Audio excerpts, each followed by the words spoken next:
مسلم league کے senator Irfan Siddiqui نے پرامن اجتماع اور امن عامہ بل 2024 کی تحریک پیش کر دی۔ عرفان صدیقی نے ایوان میں بل پیش کیا، اپوزیشن نے بل کی مخالفت کر دی۔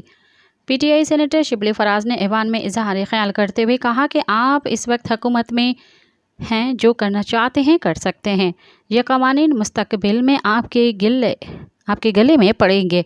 ہمارے دور حکومت میں پیپلز پارٹی اور مولانا صاحب نے جلسے کیے، قوانین آپ ہم سے بنوائیں اور جلسہ جلوس کی جگہوں کا تعین ڈی سی کرے۔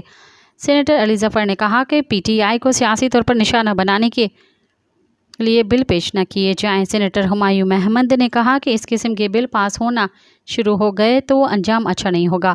یہ بل عوام کے حق میں نہیں ہے، ہم اس بل کی شدید مخالفت کرتے ہیں۔ مزید خبرن